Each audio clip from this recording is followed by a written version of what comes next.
जय हिंद। स्वागत है आपका इंडियन न्यूज़ एनालिसिस के एक नए एपिसोड में। आज के अपने इस वीडियो में हम बात करेंगे भारतीय नौसेना के एयरक्राफ्ट प्रोक्योरमेंट प्रोग्राम के बारे में। हम जानेंगे कि आखिरकार क्यों पूर्व नौसेना प्रमुख और तेजस प्रोग्राम से जुड़े जो अधिकारी हैं वो नौसेना को क्यों चिता रहे हैं कि उन्हें एलसीए नेवी को पूरी तरीके से इग्नोर नहीं करना चाहिए, और वो बताना चाह रहे हैं कि नौसेना ऐसी कौन सी गलती कर रही है जो उसे अभी के अभी रोक देना चाहिए और एलसीए प्रोग्राम को एक्सेप्ट करना चाहिए। और हम ये भी जानेंगे कि किस प्रकार बोइंग अपने F-18 सुपर हॉर्नेट ब्लॉक 3 को काफ़ी एग्रेसिवली नौसेना के सामने प्रस्तुत कर रही है। तो बने रहिए वीडियो के अंत तक ताकि आपको सारी चीज़ें पता चल सकें।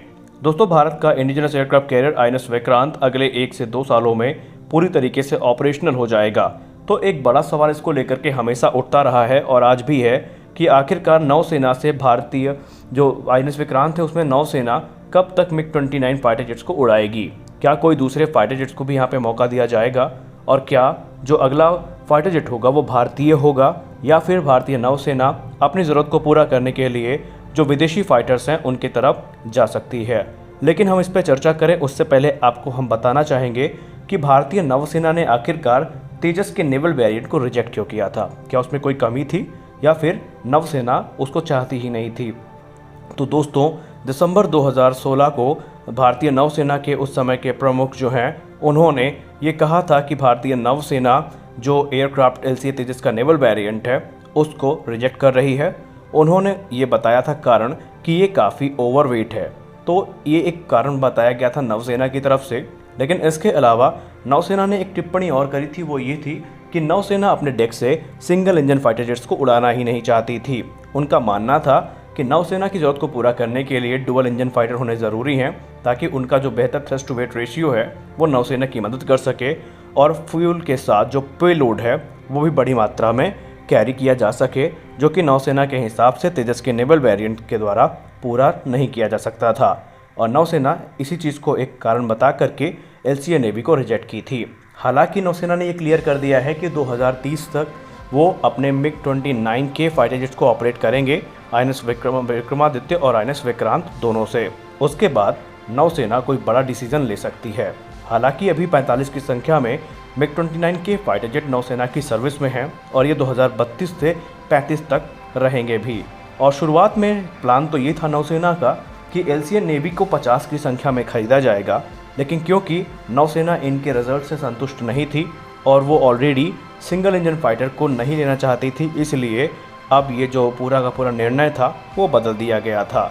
और लास्ट ईयर अगर हम बात करें जनवरी 11 से 15 के बीच में, तो एक बड़ा माइलस्टोन एलसीए नेवी प्रोजेक्ट को तब मिला जब एलसीए नेवी ने INS विक्रमादित्य से टेक ऑफ भी किया और वहाँ पे अरेस्टेड लैंडिंग भी की, जिसने उसकी काबिलियत को दर्शाया था। और इसी चीज़ को लेकर के हमारे जो कई डिफेंस एक्सपर्ट्स हैं, पूर्व नौसेना के अधिकारी हैं, उन्होंने एलसीए नेवी की तारीफ भी की थी।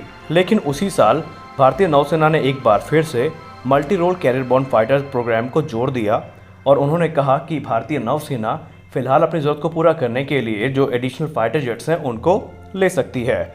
और माना यह गया कि राफेल M और F-18 सुपर हॉर्नेट ब्लॉक 3 एक प्रबल दावेदार के तौर पर देखे जा रहे हैं। लेकिन बोइंग ने उसी साल चौंका दिया तब जब उन्होंने दिसंबर 21 को F-18 सुपर हॉर्नेट का स्टोवर कॉन्फ़िगरेशन में टेक ऑफ और लैंडिंग करवाई। और उन्होंने ये बताया कि कैसे उनके F-18 super hornet stover configuration के एयरक्राफ्ट कैरियर में अपनी कंपैटिबिलिटी को सिद्ध कर सकते हैं। और इस चीज़ ने काफ़ी बड़ा इम्पैक्ट क्रिएट किया था, क्योंकि बोइंग ने दावा यहाँ तक किया था कि उन्होंने न सिर्फ स्टोवर कॉन्फ़िगरेशन का अध्ययन किया बल्कि एक सिमुलेशन की मदद से भारतीय नौसेना की ज़रूरत क्या है उसको समझी। और एक बार फिर से जो चर्चा है वो इसको लेकर के शुरू हो गई, लेकिन नौसेना ने इसको ज़्यादा हवा नहीं दी। नौसेना ने ये कहा कि जब तक हमारा खुद का स्वदेशी twin engine deck based fighter program चालू है हम दूसरे फाइटर जेट के बारे में नहीं सोचेंगे। और इसी चीज़ ने बहुत ज़्यादा कन्फ्यूजन क्रिएट कर दी, क्योंकि एक तरफ जहाँ नौसेना ये कह रही थी कि अपनी ज़रूरतों को पूरा करने के लिए वो दूसरे फाइटर जेट को खरीद सकती थी, तो फिर twin engine deck based fighter की थ्योरी कहाँ से आई। और इसी चीज़ को जवाब देते हुए नेवी ने ये कहा कि फिलहाल जो नौसेना है वो ADA और DRDO के साथ मिल करके twin engine deck based fighter program को आगे बढ़ा रही है। और नेवी की अपनी एक कमिटमेंट है और वो ये है कि नौसेना twin engine deck based fighter program के पूरे होने तक किसी तरह अपनी ज़रूरतों को पूरा करेगी। और यही कारण था कि नौसेना ने ये कहा था कि भारतीय वायुसेना की जो 114 फाइटर जेट की खरीद है उसमें वो अपने लिए भी फाइटर जेट एडजस्ट करेंगे या लेंगे। और उसके बाद ये चर्चा कुछ समय तक रुक गई। लेकिन इसको लेकर के फिर हमारे जो वायुसेना के या हमारे नौसेना के पूर्व अधिकारी हैं, उन्होंने अपनी टिप्पणी शुरू की। और सबसे पहले टिप्पणी जो दी थी वो पूर्व एडमिरल अरुण प्रकाश सर ने दी थी, जो उन्होंने ये कहा था कि नौसेना एक गलती कर रही है और ये गलती हम ऑलरेडी एक बार HF-24 मारुत के साथ कर चुके हैं और हमारी इसी गलती ने मारुत जो प्रोजेक्ट है उसको बहुत ज़्यादा नुकसान पहुंचाया था। उनका ये मानना है कि तेजस नेवी को किसी तरीके से हैंगर में रखना उचित नहीं है, क्योंकि इससे हमें जिस प्रकार के एक्सपीरियंस मिले हैं, जितनी हमको टेक्नोलॉजिकल एज मिली है, जो डेटा मिले हैं वो काफ़ी ज़्यादा कीमती हैं और जो नॉलेज हमने इससे प्राप्त की है वो हमारे भविष्य के जितने भी फाइटर जेट प्रोग्राम हैं उनमें मील का पत्थर साबित होगी। इसलिए हमें LCA नेवी के लगातार सी ट्रायल्स करते रहने होंगे और इसमें सुधार करते रहने होंगे, क्योंकि आने वाले जो फाइटर जेट होंगे वो इसी पर आधारित होंगे और हम बार बार समय बर्बाद नहीं कर सकते फाइटर जेट के टेस्ट को शुरू से आयोजित करने में। इसलिए नौसेना को चाहिए कि चाहे कम की संख्या में ही सही पर LCA नेवी को वो प्रोक्योर करे।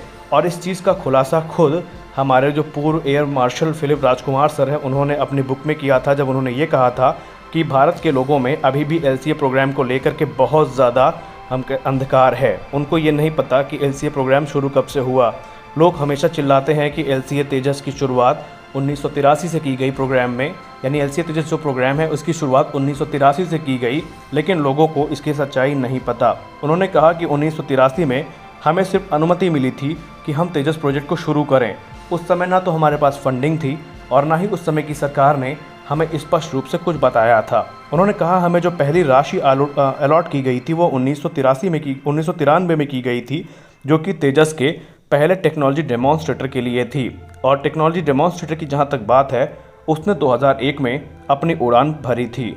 इसलिए अगर आप तेजस की टाइमलाइन को काउंट करना चाहते हैं तो आप तब से करें जब उसको पहली बार जो फंडिंग थी वो मिली थी, या फिर टेक्नोलॉजी डेमोन्स्ट्रेटर ने जब उड़ान भरी थी तब से आप उसको काउंट करें। उन्होंने बताया भारत के तेजस प्रोग्राम को बहुत ज़्यादा आलोचनाओं का सामना करना पड़ा, लेकिन ये लोग भूल जाते हैं कि यूरोफाइटर टाइफून, डसाल्ट राफेल और साब ग्रिपेन जैसे फाइटर जेट ने भी तकरीबन 30 सालों का समय लिया, जबकि उनके पास पूर्व में जहाज़ बनाने का अच्छा खासा अनुभव था। उस हिसाब से अगर देखा जाए तो हमारा जो तेजस प्रोग्राम है वो पूरी तरीके से एक सक्सेस थी।